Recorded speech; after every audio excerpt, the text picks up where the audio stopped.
ಹಣ ಅನ್ನುವಂತಹ ವಸ್ತು ಹುಟ್ಟಿಕೊಳ್ಳುವುದಕ್ಕಿಂತ ಮುಂಚೆ ಹಣದ ರೂಪದಲ್ಲಿ ಮೊದಲ ವಸ್ತುಗಳನ್ನು ಬಳಸಿಕೊಳ್ಳಲಾಗಿದೆ. ಹಣ ಎನ್ನುವ ವಸ್ತು ಹುಟ್ಟಿಕೊಳ್ಳುವುದಕ್ಕಿಂತಲೂ ಮುಂಚಿತವಾಗಿ ವಸ್ತುಗಳನ್ನೇ ಹಣದ ರೂಪದಲ್ಲಿ ಬಳಸಿಕೊಳ್ಳಲಾಗಿದೆ. ಆಗ ಎಂತಹ ವ್ಯವಸ್ಥೆ ಇತ್ತು ಅಂತಂದ್ರೆ ಸಾಟಿ ಪದ್ಧತಿ ಇತ್ತು. ಬಾರ್ಡರ್ ಸಿಸ್ಟಮ್ ಅಥವಾ ಅದಕ್ಕೆ ನಾವು ವಸ್ತು ವಿನಿಮಯ ಪದ್ಧತಿ ಅಂತ ಕರೀತೀವಿ. ಹಾಗಾದ್ರೆ ವಸ್ತು ವಿನಿಮಯ ಪದ್ಧತಿ ಅಂದ್ರೆ ಏನು? ವಸ್ತು ವಿನಿಮಯ ಪದ್ಧತಿ ಅಥವಾ ಸಾಟಿ ಪದ್ಧತಿ ಅಂತಂದ್ರೆ ಸರಕುಗಳಿಗೆ ನೇರವಾಗಿ ವಿನಿಮಯಿಸುವ ಒಂದು ಪದ್ಧತಿಗೆ ಸಾಟಿ ಪದ್ಧತಿ ಅಂತ ಕರೀತಾರೆ. ಅಂದ್ರೆ ಯಾವ ರೀತಿಯಾಗಿ ಒಂದು ಸಾಟಿ ಪದ್ಧತಿ ನಡೀತಾ ಇತ್ತು ಅಂತಂದ್ರೆ ವಸ್ತುಗಳಿಗಾಗಿ ವಿನಿಮಯಿಸಲಾಗ್ತಿತ್ತು. ಒಬ್ಬ ವ್ಯಕ್ತಿಯ ಹತ್ತಿರ ಜೋಳ ಅದ, ಇನ್ನೊಬ್ಬ ವ್ಯಕ್ತಿಯ ಹತ್ತಿರ ಗೋಧಿ ಅದ. ಗೋಧಿ ಇರತಕ್ಕಂತ ವ್ಯಕ್ತಿ ಜೋಳ ಇರತಕ್ಕಂತ ವ್ಯಕ್ತಿಗೆ ಕೊಟ್ಟು ಜೋಳವನ್ನ ತೆಗೆದುಕೊಳ್ಳುವಂತ ಪದ್ಧತಿ. ಹೀಗೆ ವಸ್ತುಗಳಿಗೆ ನೇರವಾಗಿ ವಿನಿಮಯಿಸುವ ಪದ್ಧತಿಗೆ ಸಾಟಿ ಪದ್ಧತಿ ಅಂತ ಕರೀತಾರೆ. ಈ ಸಾಟಿ ಪದ್ಧತಿಯು ಹಲವಾರು ವರ್ಷಗಳ ಕಾಲ ಹೀಗೆ ಮುಂದುವರಿತಾ ಬಂತು. ಹಾಗಾದ್ರೆ ಆ ಒಂದು ಸಾಟಿ ಪದ್ಧತಿಯ ಅರ್ಥ ವ್ಯವಸ್ಥೆಯಲ್ಲಿ ಅನೇಕ ರೀತಿಯ ತೊಂದರೆಗಳು, ಸಮಸ್ಯೆಗಳು ಉಂಟಾಗುತ್ತವೆ. ಅಂತ ಸಾಟಿ ಪದ್ಧತಿಯ ಅರ್ಥ ವ್ಯವಸ್ಥೆಯಲ್ಲಿ ಕಂಡು ಬರ್ತಕ್ಕಂಥ ದೋಷಗಳು ಅಥವಾ ಸಮಸ್ಯೆಗಳು ಏನೇನು ಅಂತಂದ್ರೆ ಫಸ್ಟ್ ಒನ್, ಬೇಡಿಕೆಗಳ ದ್ವಿಮುಖ ಹೊಂದಾಣಿಕೆಯ ಅಭಾವ. ಬೇಡಿಕೆಗಳ ದ್ವಿಮುಖ ಹೊಂದಾಣಿಕೆಯ ಅಭಾವ ಉಂಟಾಗಲಿಕ್ಕೆ ಪ್ರಾರಂಭವಾಯಿತು. ಅಂದ್ರೆ ಇಬ್ಬರು ವ್ಯಕ್ತಿಗಳ ನಡುವೆ ವ್ಯವಹಾರ ಏನಾಗ್ತಾ ಹೋಯಿತು ಅಂದ್ರೆ ನಡೆದೇ ಹೋಯಿತು. ಯಾಕಂದ್ರೆ ಒಬ್ಬ ವ್ಯಕ್ತಿಯ ಹತ್ತಿರ ಜೋಳ ಅದ, ಇನ್ನೊಬ್ಬ ವ್ಯಕ್ತಿಯ ಹತ್ತಿರ ಗೋಧಿನೋದ ಜೋಳನ ಅದ. ಹೀಗಾಗಿ ಇವನು ಜೋಳವನ್ನ ಕೊಡಬೇಕು ಅಂತಾನ, ಆದ್ರೆ ನಮ್ಮ ಕಡೆ ಜೋಳನ ಅದ, ಗೋಧಿನ ಅದ. ಹೀಗೆ ಇಬ್ಬರು ವ್ಯಕ್ತಿಗಳಲ್ಲಿ ಅವರು ವಿನಿಮಯ ಮಾಡುವ ವಸ್ತುಗಳೇ ಇರುವುದರಿಂದ ಅವರ ನಡುವಿನ ವ್ಯವಹಾರದ ಹೊಂದಾಣಿಕೆ ಏನಾಯಿತು ಅಂತಂದ್ರೆ ನಡೀಲಿಕ್ಕೆ ಆಗಲಿಲ್ಲ. ಅದು ದ್ವಿಮುಖ ಹೊಂದಾಣಿಕೆಯ ಕೊರತೆ ಏನಾಯಿತು ಅಂತಂದ್ರೆ ಉಂಟಾಯಿತು. ಬೇಡಿಕೆಗಳು ಪರಸ್ಪರ ಹೊಂದಾಣಿಕೆ ಆಗಲಿಲ್ಲ. ಇಂತಹ ಸಮಸ್ಯೆಗಳು ಉದ್ಭವಿಸಲಿಕ್ಕೆ ಪ್ರಾರಂಭ. ಮುಂದೆ ಸಾಮಾನ್ಯ ಮೌಲ್ಯಮಾಪನದ ಕೊರತೆ. ವಸ್ತುಗಳನ್ನ ವ್ಯವಹಾರದಲ್ಲಿ ಬಳಸಿಕೊಳ್ಳಬೇಕಾದ ಯಾವ ವಸ್ತುಗಳ ಮೌಲ್ಯ ಎಷ್ಟು ಅನ್ನುವುದು ನಿರ್ಧರಿಸಲಿಕ್ಕೆ ಸಾಧ್ಯ ಆಗಲಿಲ್ಲ. ಅಂದ್ರ ಎಷ್ಟು ಗೋಧಿಗೆ ಎಷ್ಟು ಜೋಳವನ್ನು ವಿನಿಮಯ ಮಾಡಬೇಕು, ಅಥವಾ ಒಂದು ಕುರಿಯನ್ನು ತೆಗೆದುಕೊಳ್ಳಬೇಕಾದ ಎಷ್ಟು ಆಕಳುಗಳನ್ನು ಕೊಡಬೇಕು, ಎಷ್ಟು ಕುರಿಗಳಿಗೆ ಎಷ್ಟು ಗೋಧಿಯನ್ನು ಕೊಡಬೇಕು. ಹೀಗೆ ಆ ಅವುಗಳ ಮೌಲ್ಯವನ್ನ ಹೇಗೆ ಮಾಪನ ಮಾಡುವುದು ಅನ್ನುವ ಒಂದು ಸಮಸ್ಯೆ ಆ ಒಂದು ಸಾಟಿ ಪದ್ಧತಿಯಲ್ಲಿ ಉಂಟಾಗಿದೆ. ನೆಕ್ಸ್ಟ್, ಅತಿ ಸಣ್ಣ ವಿಭಜನೆ ಅಸಾಧ್ಯ. ವಸ್ತುಗಳನ್ನ ನಾವು ಸಣ್ಣ ಸಣ್ಣ ಘಟಕಗಳಾಗಿ ವಿಭಾಗಿಸಲಿಕ್ಕೆ ಸಾಧ್ಯ ಆಗುವುದಿಲ್ಲ. ನಾವು ಜೋಳವನ್ನ, ಗೋಧಿಯನ್ನ, ದವಸ ಧಾನ್ಯಗಳನ್ನ ಸಣ್ಣ ಸಣ್ಣ ಘಟಕಗಳಾಗಿ ವಿಭಾಗಿಸಬಹುದು. ಆದರೆ ಕುರಿ, ಆಕಳುಗಳು, ಎಮ್ಮೆ, ಹಸು ಇವುಗಳನ್ನ ಸಣ್ಣ ಘಟಕಗಳಾಗಿ ವಿಭಾಗಿಸಲಿಕ್ಕೆ ಬರುವುದಿಲ್ಲ. ವಿಭಾಗಿಸಿದರೆ ಅವುಗಳು ತಮ್ಮ ಮೌಲ್ಯವನ್ನ ಕಳ್ಕೊಂಡ್ಬಿಡ್ತಾವೆ. ಹೀಗಾಗಿ ವಸ್ತುಗಳನ್ನ ವಿಭಜಿಸಿ ಮಾರಾಟ ಮಾಡುವುದು ಸಮಸ್ಯೆ ಉಂಟಾಯಿತು, ವಿಭಜಿಸಲು ಅಸಾಧ್ಯವಾಯಿತು. ನೆಕ್ಸ್ಟ್, ಸಂಪತ್ತಿನ ಸಂಗ್ರಹಣೆ ಅಸಾಧ್ಯ. ಸಾಟಿ ಪದ್ಧತಿಯಲ್ಲಿ ವಸ್ತುಗಳನ್ನು ಅಥವಾ ಪ್ರಾಣಿಗಳನ್ನು ಸಂಪತ್ತಿನ ರೂಪದಲ್ಲಿ ಬಹಳಷ್ಟು ಕಾಲದವರೆಗೆ ಸಂಗ್ರಹಿಸಿ ಇಟ್ಟುಕೊಳ್ಳಲು ಸಾಧ್ಯ ಆಗುವುದಿಲ್ಲ. ಸಂಪತ್ತಿನ ರೂಪದಲ್ಲಿ ಸಂಗ್ರಹಣೆ ಇಟ್ಟುಕೊಳ್ಳಲಿಕ್ಕೆ ಆಗುವುದಿಲ್ಲ. ಒಂದ್ ವೇಳೆ ನಾವು ದವಸ ಧಾನ್ಯಗಳನ್ನ ಬಹಳಷ್ಟು ದಿನಗಳ ಕಾಲ ಅಥವಾ ವರ್ಷಗಳ ಕಾಲ ಸಂಗ್ರಹ ಇಟ್ಟರೆ ಅವುಗಳ ಮೌಲ್ಯ ಏನಾಗ್ತಾ ಹೋಗ್ತದೆ, ಕ್ವಾಲಿಟಿ ಏನಾಗ್ತದೆ, ಗುಣಮಟ್ಟ ಕಡಿಮೆ ಆಗ್ತದೆ. ಪ್ರಾಣಿಗಳನ್ನು ಸಹ ನಾವು ಸಂಪತ್ತಿನ ರೂಪದಲ್ಲಿ ಸಂಗ್ರಹಿಸಿ ಇಟ್ಟುಕೊಂಡರೆ, ಸಂಪತ್ತಿನ ಸಂಗ್ರಹ ರೂಪದಲ್ಲಿ ಇಟ್ಟುಕೊಂಡ್ರೆ ಪ್ರಾಣಿಗಳು ಏನಾಗ್ತದಪ್ಪ, 1 ವರ್ಷ 2 ವರ್ಷ ಬಿಟ್ರೆ ಅವುಗಳ ಮೌಲ್ಯವು ಏನಾಗ್ತದಪ್ಪ ಅಂದ್ರೆ ಕಡಿಮೆ ಆಗ್ತದೆ. ಹೀಗೆ ಸಾಟಿ ಪದ್ಧತಿಯಲ್ಲಿ ವಸ್ತುವನ್ನು ಅಥವಾ ಪ್ರಾಣಿಗಳನ್ನ ನಾವು ಸಂಪತ್ತಿನ ರೂಪದಲ್ಲಿ ಬಹಳಷ್ಟು ದೀರ್ಘಕಾಲದವರೆಗೆ ಸಂಗ್ರಹಿಸಿ ಇಟ್ಟುಕೊಂಡರೆ ಅವುಗಳ ಮೌಲ್ಯ ಏನಾಗ್ತದೆ ಅಂತಂದ್ರೆ ಕಡಿಮೆಯಾಗುತ್ತದೆ. ನೆಕ್ಸ್ಟ್ ಇನ್ನೊಂದು ತೊಂದರೆ ಏನಪ್ಪ ಅಂದ್ರೆ ಲೇವಾದೇವಿ ವ್ಯವಹಾರಗಳಲ್ಲಿ ತೊಂದರೆ. ಲೇವಾದೇವಿ ವ್ಯವಹಾರ, ಕೊಡಲು ಮತ್ತು ತೆಗೆದುಕೊಳ್ಳುವ ವಸ್ತುಗಳನ್ನ ಅಥವಾ ಪ್ರಾಣಿಗಳನ್ನ ಕೊಟ್ಟು ತೆಗೆದುಕೊಳ್ಳುವಂತಹ ವ್ಯವಹಾರದಲ್ಲೂ ಸಹಿತ ಸಮಸ್ಯೆ ಉಂಟಾಯಿತು, ತೊಂದರೆ ಆಯಿತು.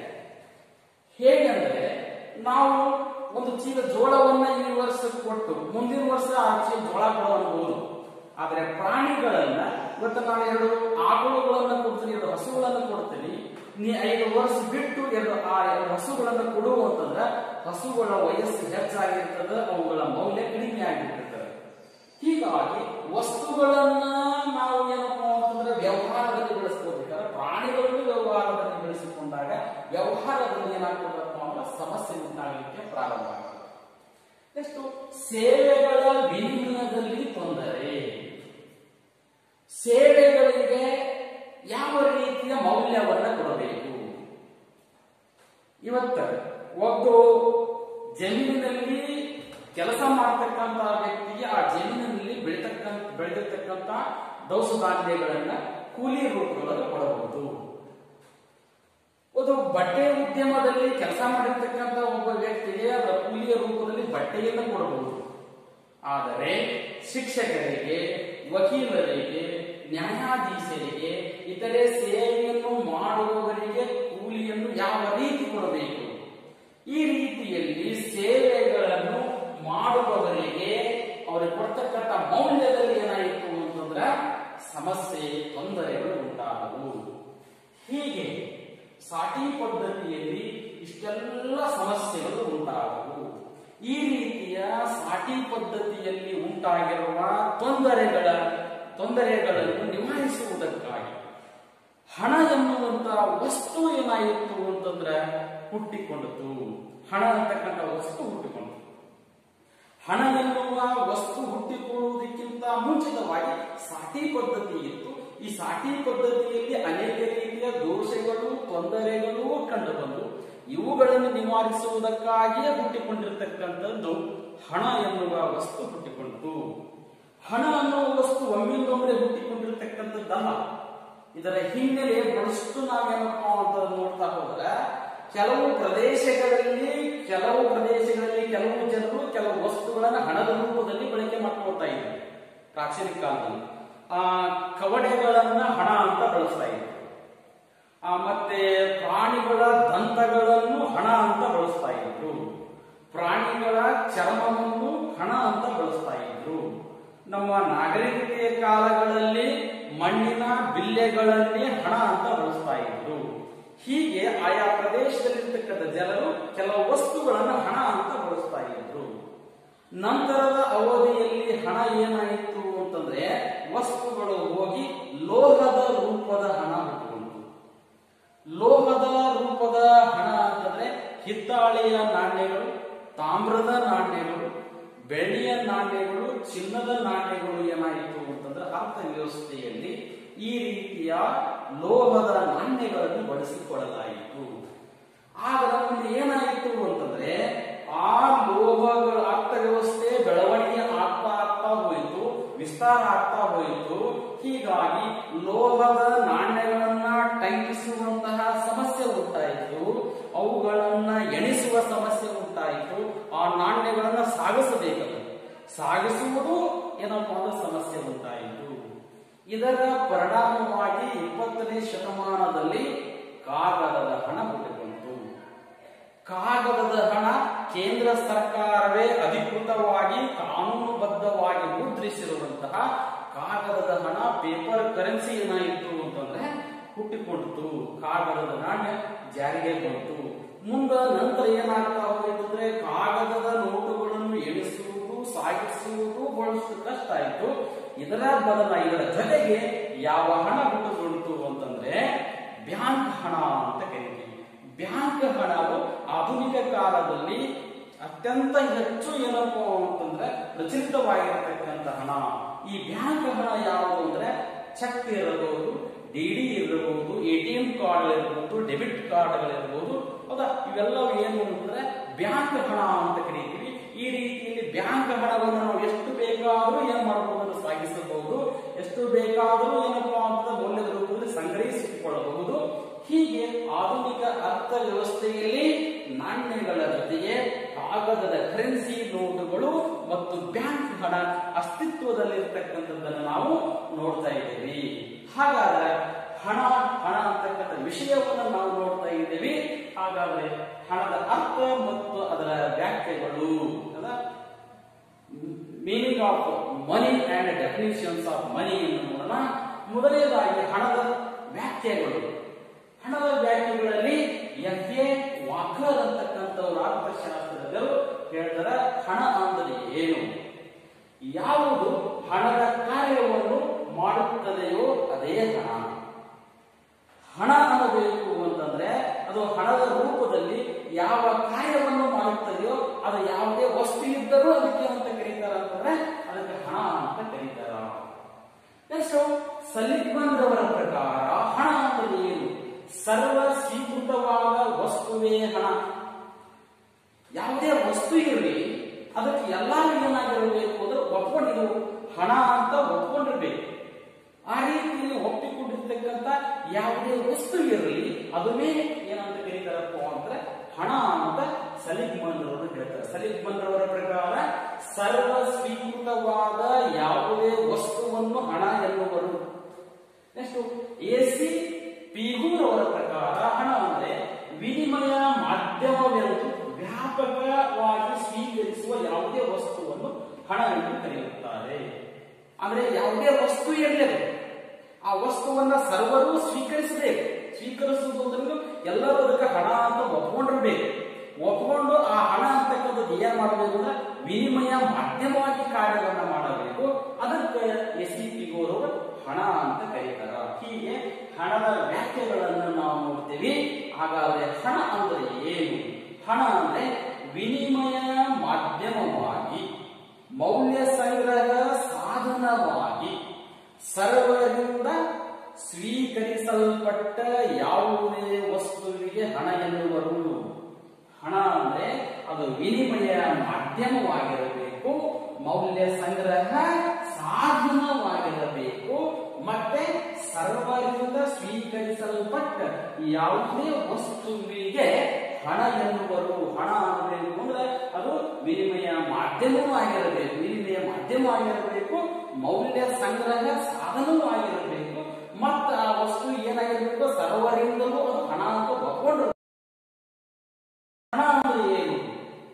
ವಿನಿಮಯ ಮಾಧ್ಯಮವಾಗಿ, ಮೌಲ್ಯ ಸಂಗ್ರಹ ಸಾಧನವಾಗಿ, ಸರ್ವರಿಂದ ಸ್ವೀಕರಿಸಲ್ಪಟ್ಟ ಯಾವುದೇ ವಸ್ತುವಿಗೆ ಹಣ ಎಂದು ಕರೆಯುವರು. ಅಂದ್ರೆ ಹಣ ಅನ್ನಬೇಕು ಅಂದ್ರೆ ಅದು ವಿನಿಮಯ ಮಾಧ್ಯಮವಾಗಿರಬೇಕು, ಮೌಲ್ಯ ಸಂಗ್ರಹ ಸಾಧನವಾಗಿರಬೇಕು, ಮತ್ತು ಎಲ್ಲರೂ ಅದಕ್ಕೆ ಹಣ, ಆ ವಸ್ತುವಿಗೆ ಹಣ ಅಂತ ಒಪ್ಕೊಂಡಿರ್ಬೇಕು. ಹೀಗೆ ಇರತಕ್ಕಂಥ ಆ ವಸ್ತುವಿಗೆ ಏನಂತ ಕರೀತಾರಪ್ಪ ಅಂತಂದ್ರೆ ಹಣ ಅಂತ ಕರೀತಾರ. ಹಾಗಾದ್ರೆ ಹಣವು ಮಾಡುವ ಕಾರ್ಯಗಳು, ಫಂಕ್ಷನ್ಸ್ ಆಫ್ ಮನಿ.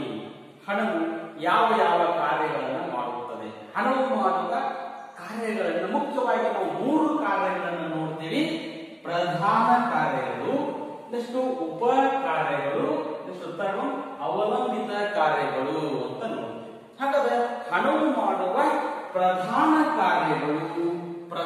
ಕಾರ್ಯಗಳು ಯಾವುವು ಅಂದರೆ ವಿನಿಮಯದ ಮಾಧ್ಯಮ. ಹಣವು ಮಾಡುವ ಮುಖ್ಯ ಕಾರ್ಯ ವಿನಿಮಯದ ಮಾಧ್ಯಮ ಅಂತ ಕರಿತೀವಿ. ವಿನಿಮಯ ಮಾಧ್ಯಮವಾಗಿ ಹೇಗೆ ಕಾರ್ಯ ಮಾಡ್ತದಪ್ಪ ಅಂದ್ರೆ ಹಣವು ಮಾರುಕಟ್ಟೆಗೆ ಬರುವ ವಸ್ತುಗಳನ್ನು ಹಣಕ್ಕೆ ವಿನಿಮಯಿಸಲಾಗುತ್ತದೆ. ಮಾರುಕಟ್ಟೆಗೆ ಬರುವ ವಸ್ತುಗಳನ್ನು ಏನ್ ಮಾಡಬೇಕು ಅಂದ್ರೆ ಹಣಕ್ಕೆ ವಿನಿಮಯಿಸಲಾಗುತ್ತದೆ. ಹಣವನ್ನು ವಸ್ತುವಾಗಿ ವಿನಿಮಯಿಸಲಾಗುತ್ತದೆ. ಯಾಕಂದ್ರೆ ಮಾರುಕಟ್ಟೆಗೆ ಬರತಕ್ಕಂತ ವಸ್ತುಗಳನ್ನ ತಗೊಂಡ್ಬಿಡ್ತಾರೆ. ನಾವು ಹಣವನ್ನ ಕೊಟ್ಟು ವಸ್ತುಗಳನ್ನ ತಗೊಂತೀವಿ, ಅವರು ವಸ್ತುಗಳನ್ನ ಕೊಟ್ಟು ಹಣವನ್ನ ತಗೋತಾರೆ. ಹೀಗೆ ಹಣ ಅಂತಕ್ಕಂಥದ್ದು ಏನಾಗ್ತದೆ, ವಸ್ತುವನ್ನ ಕೊಂಡುಕೊಳ್ಳುವ ಮತ್ತು ಮಾರುವಾಗ ವಿನಿಮಯ ಮಾಧ್ಯಮವಾಗಿ ಕಾರ್ಯ ಮಾಡುತ್ತದೆ. ವಸ್ತುವನ್ನು ನಾವು ಹಣಕ್ಕೆ ಪರಿವರ್ತನೆ ಮಾಡ್ತೀವಿ, ಹಣವನ್ನು ವಸ್ತುವಿಗೆ ಪರಿವರ್ತನೆ ಮಾಡ್ತೀವಿ. ಮಾರಾಟಗಾರರು ವಸ್ತುವನ್ನು ಕೊಟ್ಟು ಹಣವನ್ನು ತಗೊಂತಾರೆ, ಇಲ್ಲಿ ಗ್ರಾಹಕರು ಹಣವನ್ನು ಕೊಟ್ಟು ವಸ್ತುವನ್ನು ತಗೊಂತಾರೆ. ಹೀಗೆ ವಸ್ತುವನ್ನ ಮಾರುವ ಮತ್ತು ಕೊಳ್ಳುವಾಗ ಹಣವು ವಿನಿಮಯ ಮಾಧ್ಯಮವಾಗಿ ಕಾರ್ಯ ಮಾಡುತ್ತದೆ. ನೆಕ್ಸ್ಟ್ ಮೌಲ್ಯದ ಮಾಪನ. ಸಾಟಿ ಪದ್ಧತಿಯಲ್ಲಿ ಯಾವ ವಸ್ತುಗಳ ಮೌಲ್ಯ ಎಷ್ಟು ಅಂತ ಮಾಪನ ಮಾಡಕ್ ಆಗುವುದಲ್ಲ. ಆದರೆ ಇಲ್ಲಿ ಹಣದ ಮೂಲಕ ವಸ್ತುವಿನ ಒಂದು ಮೌಲ್ಯವನ್ನ ಮಾಪನ ಮಾಡಲಾಗುತ್ತದೆ. ಯಾಕಂದ್ರೆ ಕೆಲವು ವಸ್ತುಗಳನ್ನ ನೋಡಿ, ನಾವು ಈರುಳ್ಳಿಯನ್ನ ಕೊಂಡ್ಕೋಬೇಕಾದ್ರೆ 1 ಕಿಲೋ ಇಷ್ಟು ಅಂತ ರೊಕ್ಕ ಕೊಡ್ತೀವಿ, ಬದನೆಕಾಯಿ ತಗೋಬೇಕಾದ್ರೆ ಇಷ್ಟು ಅಂತ ಕೊಡ್ತೀವಿ. ಹೌದಾ? ನಾವು ಚಿನ್ನಕ್ಕೆ ಕೊಡ್ತಕ್ಕಂತ ಮೌಲ್ಯ ಬೇರೆ, ಸಿಲ್ವರ್ ಬೆಳ್ಳಿಗೆ ಕೊಡ್ತಕ್ಕಂತ ಮೌಲ್ಯ ಬೇರೆ, ಕೆಲವು ದವಸ ಧಾನ್ಯಗಳಿಗೆ ಮೌಲ್ಯಕ್ಕೆ ತಕ್ಕಂತೆ ಅವುಗಳ ರೇಟ್ ಬೇರೆ ಇರ್ತದೆ. ಹೀಗೆ ವಸ್ತುಗಳ ಮೌಲ್ಯವನ್ನು ನಾವು ಎದರ ಮೂಲಕ ಮಾಪನ ಮಾಡ್ತೀವಿ ಅಂದ್ರೆ ಇಲ್ಲಿ ಹಣದ ಮೂಲಕ ಆ ವಸ್ತುಗಳ ಗುಣಮಟ್ಟದ ಆಧಾರದ ಮೇಲೆ ಆ ವಸ್ತುಗಳ ಮೌಲ್ಯವನ್ನು ಹಣದ ಮೂಲಕ ಮಾಪನವನ್ನು ಮಾಡಲಿಕ್ಕೆ ಸಾಧ್ಯವಾಗುತ್ತದೆ. ಹೀಗೆ ಹಣವು ಮೌಲ್ಯದ ಮಾಪನವನ್ನು, ಸರಕುಗಳ ಮತ್ತು ಪ್ರಾಣಿಗಳ ಮೌಲ್ಯದ ಮಾಪನವನ್ನು ಮಾಡುತ್ತದೆ. ನೆಕ್ಸ್ಟ್ ಇನ್ನು ಉಪಕಾರ್ಯಗಳಲ್ಲಿ ಭಾವಿ ವ್ಯವಹಾರಗಳ ಪ್ರಮಾಣ. ಭಾವಿ ವ್ಯವಹಾರಗಳು ಅಂದ್ರೆ ಸಾಲವನ್ನು ತೆಗೆದುಕೊಳ್ಳುವ ಮತ್ತು ಮರುಪಾವತಿ ಮಾಡುವ ಸಾಮರ್ಥ್ಯವನ್ನು ಹಣದ ಮೂಲಕ ಪಡೆಯಲಿಕ್ಕೆ ಸಾಧ್ಯ ಆಗ್ತದೆ. ಭವಿಷ್ಯತ್ತಿಗಾಗಿ ನಾವೇನ್ ಮಾಡ್ಬೇಕು ಅಂತ ಹಣವನ್ನು ಸಾಲವಾಗಿ ಪಡೆದುಕೊಂತೀವಿ. ಆ ಹಣವನ್ನು ಬಳಸಿಕೊಂಡು ಪುನಃ ನಾವೇನ್ ಮಾಡ್ತೇವೆ ಅಂದ್ರೆ ಸಾಲವನ್ನು ಮರುಪಾವತಿ ಮಾಡುತ್ತೇವೆ. ಈ ರೀತಿ ವ್ಯವಹಾರ ಅಂದ್ರೆ ಸಾಟಿ ಪದ್ಧತಿಯಲ್ಲಿ ಕಂಡು ಬರುತ್ತದ. ಹಾಗಾಗಿ ಹಣವು ಭಾವಿ ವ್ಯವಹಾರಗಳಿಗೆ ಸಾಲವನ್ನು ತೆಗೆದುಕೊಳ್ಳುವ, ಸಾಲವನ್ನು ಮರುಪಾವತಿ ಮಾಡುವ, ಸಾಲವನ್ನು ನೀಡುವ ಈ ರೀತಿಯ ವ್ಯವಹಾರಗಳಿಗಾಗಿ ಹಣವು ಏನು ಮಾಡ್ತದಪ್ಪ ಅಂದ್ರೆ ಭಾವಿ ವ್ಯವಹಾರಗಳ ಪ್ರಮಾಣಕ್ಕಾಗಿ ಕಾರ್ಯವನ್ನು ಮಾಡುತ್ತದೆ. ನೆಕ್ಸ್ಟ್ ಮೌಲ್ಯ ಸಂಗ್ರಹದ ಸಾಧನ. ಹಣವನ್ನು ನಾವು ಮೌಲ್ಯದ ರೂಪದಲ್ಲಿ ಎಷ್ಟು ವರ್ಷಗಳವರೆಗೆ ಬೇಕು ಅಷ್ಟು ವರ್ಷಗಳ ಕಾಲ ಅದನ್ನ ಏನ್ ಮಾಡಬಹುದು, ಸಂಗ್ರಹಿಸಬಹುದು. ಆದರೆ ಸಾಟಿ ಪದ್ಧತಿಯಲ್ಲಿ ಏನಾಗ್ತಾ ಇತ್ತಪ್ಪ ಅಂತಂದ್ರೆ ನಾವು ಮೌಲ್ಯದ ರೂಪದಲ್ಲಿ ಸಂಗ್ರಹ ಮಾಡ್ಕೊಳ್ಳೋಕೆ ಆಗ್ತದೆ. ವಸ್ತುಗಳನ್ನಾಗ್ಲಿ ಪ್ರಾಣಿಗಳನ್ನಾಗ್ಲಿ ಎಷ್ಟು ವರ್ಷಗಳವರೆಗೆ ಬೇಕು ಅಷ್ಟು ವರ್ಷ ಸಂಗ್ರಹ ಮಾಡಿ ಇಟ್ಕೊಂಡ್ರೆ ಅದರ ಗುಣಮಟ್ಟ, ಅದರ ಕ್ವಾಲಿಟಿ ಕಡಿಮೆ ಆಗಿ ಅದರ ಮೌಲ್ಯ ಕಡಿಮೆ ಆಗಿಬಿಡ್ತದೆ. ಆದರೆ ನಾವು ಹಣವನ್ನ ಎಷ್ಟು ವರ್ಷಗಳವರೆಗೆ ಬೇಕು ಅಷ್ಟು ವರ್ಷಗಳವರೆಗೆ ಮೌಲ್ಯದ ರೂಪದಲ್ಲಿ ಅದನ್ನು ನಾವು ಸಂಗ್ರಹಿಸಿಡಬಹುದು. ಆದರೆ ಅತಿ ಹೆಚ್ಚು ಮೌಲ್ಯದಲ್ಲಿ ಹೆಚ್ಚು ಬದಲಾವಣೆ ಆಗುವುದಿಲ್ಲ. ನೆಕ್ಸ್ಟ್ ಮೌಲ್ಯದ ಸ್ಥಳಾಂತರ. ಮೌಲ್ಯವನ್ನು ಒಂದು ಸ್ಥಳದಿಂದ ಇನ್ನೊಂದು ಸ್ಥಳಕ್ಕೆ, ಒಂದು ಪ್ರದೇಶದಿಂದ ಇನ್ನೊಂದು ಪ್ರದೇಶಕ್ಕೆ ಸ್ಥಳಾಂತರ ಮಾಡಬಹುದು. ಹೇಗಂದ್ರೆ ಇಲ್ಲಿರ್ತಕ್ಕಂತಹ ಒಂದು ಪ್ಲಾಟ್ ಅನ್ನು ನಾವೇನ್ ಮಾಡಬಹುದು ಅಂದ್ರೆ ಮಾರಾಟ ಮಾಡಬಹುದು. ಪ್ಲಾಟ್ ಅನ್ನು ನಾವೇನ್ ಮಾಡ್ತೀವಪ್ಪ ಅಂದ್ರೆ ಮಾರಾಟ ಮಾಡಿ ಅದನ್ನ ಹಣ ತಗೊಂಡು ಅದೇ ಹಣದಿಂದ ಬೇರೊಂದು ಪ್ರದೇಶದಲ್ಲಿ ನಾವು ಇನ್ನೊಂದು ಪ್ಲಾಟ್ ತಗೊಂಡು, ಇಲ್ಲಿರ್ತಕ್ಕಂತಹ ಮನೆಯನ್ನ ನಾವು ಬೇರೆ ಕಡೆ ಸಾಗಿಸೋದಕ್ಕೆ ಆಗುವುದಲ್ಲ. ಏನ್ ಮಾಡ್ತೀವಿ, ಇಲ್ಲಿರ್ತಕ್ಕಂಥ ಮನೆಯನ್ನ ಮಾರಾಟ ಮಾಡ್ತೀವಿ. ಮಾರಾಟ ಮಾಡಿ ಹಣವನ್ನು ಪಡೆದುಕೊಂಡು ಬೇರೆ ಕಡೆ ಮನೆಯನ್ನ ತೆಗೆದುಕೊಳ್ತೀವಿ. ಇಲ್ಲಿರ್ತಕ್ಕಂಥ ಮೌಲ್ಯವು ಬೇರೆ ಕಡೆ ಏನಾಯಿತು ಅಂದ್ರೆ ಟ್ರಾನ್ಸ್ಫರ್ ಆಯಿತು. ಹೀಗೆ ಮೌಲ್ಯದ ರೂಪದಲ್ಲಿ ಸ್ಥಳವನ್ನ ಇರಬಹುದು, ಜಮೀನು ಇರಬಹುದು, ಪ್ಲಾಟ್ ಇರಬಹುದು. ಅದರ ಮೌಲ್ಯವನ್ನ ಒಂದು ಪ್ರದೇಶದಿಂದ ಇನ್ನೊಂದು ಪ್ರದೇಶಕ್ಕೆ ಏನ್ ಮಾಡಬಹುದು ಅಂದ್ರೆ ಹಣದ ಮೂಲಕ ಅದನ್ನು ನಾವು ಸ್ಥಳಾಂತರ ಮಾಡಬಹುದು, ಟ್ರಾನ್ಸ್ಪೋರ್ಟ್ ಮಾಡಬಹುದು. ನೆಕ್ಸ್ಟ್ ಇನ್ನ ಹಣದ ಅವಲಂಬಿತ ಕಾರ್ಯಗಳು. ಅದರಲ್ಲಿ ಫಸ್ಟ್ ಒನ್ ರಾಷ್ಟ್ರೀಯ ಆದಾಯದ ವಿತರಣೆ. ರಾಷ್ಟ್ರೀಯ ಆದಾಯ ಅಂತಂದ್ರೆ ಒಂದು ರಾಷ್ಟ್ರದಲ್ಲಿಯ ಒಂದು ವರ್ಷದ ಅವಧಿಯಲ್ಲಿಯ ಸರಕು ಸೇವೆಗಳ ಒಟ್ಟು ಮೌಲ್ಯ ಅಂತ ರಾಷ್ಟ್ರೀಯ ಆದಾಯ ಅಂತ ಕರಿತೀವಿ. ರಾಷ್ಟ್ರೀಯ ಆದಾಯವು ಏನನ್ನು ಒಳಗೊಂಡಿರ್ತದಪ್ಪ ಅಂತಂದ್ರೆ ಅಲ್ಲಿರ್ತಕ್ಕಂತಹ ಉತ್ಪಾದನಾಂಗಗಳ ಒಟ್ಟು ಪ್ರತಿಫಲವನ್ನು ಒಳಗೊಂಡಿರುತ್ತದೆ. ಉತ್ಪಾದನಾಂಗಗಳು ಪಡೆಯುವ ಒಟ್ಟು ಪ್ರತಿಫಲವನ್ನು ಕೂಡಿಸಿದರೆ ಅಂದ್ರೆ ಭೂಮಿ ಪಡೆತಕ್ಕಂತಹ ಗೇಣಿ, ಶ್ರಮದ ಕೂಲಿ, ಬಂಡವಾಳದ ಬಡ್ಡಿ, ಸಂಘಟನೆಯ ಲಾಭ, ಈ ಉತ್ಪಾದನಾಂಗಗಳ ಪ್ರತಿಫಲದ ಒಟ್ಟು ಮೊತ್ತವೇ ರಾಷ್ಟ್ರೀಯ ಆದಾಯ ಅಂತ ಕರೀತೀವಿ. ಈ ಪ್ರತಿಫಲವನ್ನು ವಿತರಿಸಬೇಕಾದ್ರೆ ಹಣದ ಮೂಲಕನೇ ವಿತರಿಸಬೇಕಾಗುತ್ತದೆ. ನಾವು ರಾಷ್ಟ್ರೀಯ ಆದಾಯವನ್ನ ಮಾಪನ ಮಾಡಬೇಕು ಅಂದ್ರೆ ಇಲ್ಲಿ ನಾವು ಹಣದ ಮೂಲಕನೇ ಅದನ್ನು ಮಾಪನ ಮಾಡಲಿಕ್ಕೆ ಸಾಧ್ಯದ. ಹಾಗಾಗಿ ನಮಗೆ ರಾಷ್ಟ್ರೀಯ ಆದಾಯದ ವಿತರಣೆ, ಶ್ರಮದ ಕೂಲಿಯನ್ನ ಹಣದ ಮೂಲಕ ಮಾಪನ ಮಾಡ್ತೀವಿ. ಬಂಡವಾಳಕ್ಕೆ ಬಡ್ಡಿ, ಸಂಘಟನೆಗೆ ಲಾಭ ಮತ್ತು ಭೂಮಿಗೆ ಗೇಣಿ, ಇದನ್ನ ಹಣದ ಮೂಲಕ ಮಾಪನ ಮಾಡಿದಾಗ ನಮಗೆ ನಿರ್ದಿಷ್ಟ ಪ್ರಮಾಣದಲ್ಲಿ ರಾಷ್ಟ್ರೀಯ ಆದಾಯ ಅಂತಕ್ಕಂಥದ್ದು ತಿಳಿಲಿಕ್ಕೆ ಸಾಧ್ಯ ಆಗ್ತದೆ. ಹೀಗಾಗಿ ರಾಷ್ಟ್ರೀಯ ಆದಾಯದ ವಿತರಣೆಯಾಗಿ ಹಣವು ಕಾರ್ಯ ಮಾಡುತ್ತದೆ. ಸೀಮಾಂತ ತುಷ್ಟಿಗುಣದ ಸಮಾನತೆ. ಸೀಮಾಂತ ತುಷ್ಟಿಗುಣ, ಒಬ್ಬ ವ್ಯಕ್ತಿ ಒಂದು ವಸ್ತುವನ್ನು ಪಡೆದುಕೊಂಡಾಗ ಆ ವಸ್ತುವಿನಿಂದ ಪಡಿತಕ್ಕಂತಹ ತೃಪ್ತಿಯನ್ನು ತುಷ್ಟಿಗುಣ ಅಂತ ಕರೀತೀವಿ. ಒಬ್ಬ ವ್ಯಕ್ತಿ ಒಂದು ವಸ್ತುವನ್ನು ಪಡೆದುಕೊಳ್ಳಬೇಕಾದ್ರೆ ಆ ವಸ್ತುವಿಗೆ ಎಷ್ಟು ಬೆಲೆಯನ್ನು ಕೊಡುತ್ತಾನೆ ಎನ್ನುವುದರ ಆಧಾರದ ಮೇಲೆ ಆ ವ್ಯಕ್ತಿ ಎಷ್ಟು ತುಷ್ಟಿಗುಣವನ್ನು ಪಡೆಯುತ್ತಾನೆ ಅಂತಕ್ಕಂಥದ್ದನ್ನು ಅಳತೆ ಮಾಡಲಿಕ್ಕೆ ಸಾಧ್ಯ ಆಗ್ತದೆ.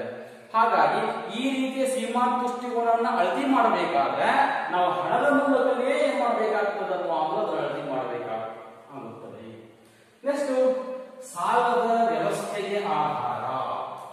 ಸಾಲದ ವ್ಯವಹಾರಗಳಿಗೆ, ಸಾಲವನ್ನು ನೀಡುವ ಮತ್ತು ಸಾಲವನ್ನು ಪಡೆಯುವ ಮತ್ತು ಸಾಲವನ್ನು ಮರುಪಾವತಿಯನ್ನು ಮಾಡುವ ವ್ಯವಹಾರಗಳಿಗೆ ಹಣವು ಅಂತಕ್ಕಂಥದ್ದು ಕಾರ್ಯವನ್ನು ಮಾಡುತ್ತದೆ. ನೆಕ್ಸ್ಟ್, ಇಲ್ಲಿ ಹಣಕ್ಕೆ ದ್ರವತ್ವ ಮತ್ತು ಏಕರೂಪತೆಯ ಗುಣ ಇದೆ. ದ್ರವತ್ವ, ಲಿಕ್ವಿಡಿಟಿ ಅಂಡ್ ಯೂನಿಫಾರ್ಮಿಟಿ. ದ್ರವತ್ವ ಅಂದರೆ ಹಣವನ್ನು ಯಾವುದೇ ರೀತಿಯ ವಸ್ತುವಿಗಾಗಿ ಪರಿವರ್ತನೆ ಮಾಡಬಹುದು. ಹಣವನ್ನ ಕೊಟ್ಟು ಅದನ್ನ ಯಾವುದೇ ರೂಪದ ವಸ್ತುವಿನಾಗಿ ಪರಿವರ್ತನೆ ಮಾಡಬಹುದು. ಒಂದು 10 ಲಕ್ಷ ರೂಪಾಯಿ ಕೊಟ್ಟು ಒಂದು ಪ್ಲಾಟ್ ತಗೋಬಹುದು. 10 ಲಕ್ಷ ರೂಪಾಯಿ ಹೋಗಿ ಒಂದು ಪ್ಲಾಟ್ ಆಗ್ತದೆ. ಅದೇ ಒಂದು ಪ್ಲಾಟ್ ಅನ್ನ ಮಾರಾಟ ಮಾಡಿ ಒಂದು ಮನೆಯನ್ನು ತಗೊಂತೇವೆ. ಒಂದು ಪ್ಲಾಟ್ ಹೋಗಿ ಮನೆ ಆಯಿತು, ಮನೆಯನ್ನ ಮಾರಾಟ ಮಾಡಿ ನಾವು 2 ಎಕರೆ ಜಮೀನು ತಗೊಂತೇವೆ. ಮನೆ ಹೋಗಿ 2 ಎಕರೆ ಜಮೀನು ಆಯಿತು. ಹೀಗೆ ಇದು ಹಣ ಅಂತಕ್ಕಂಥದ್ದು ಯಾವುದೇ ರೂಪದ ವಸ್ತುವಾಗಿ ಏನಾಗ್ತದಪ್ಪ ಅಂತಂದ್ರೆ ರೂಪಾಂತರಗೊಳ್ಳುತ್ತದೆ. ದ್ರವತ್ವ ಅಂತ ಕರೀತೀವಿ. ನೆಕ್ಸ್ಟ್, ಏಕರೂಪತೆ.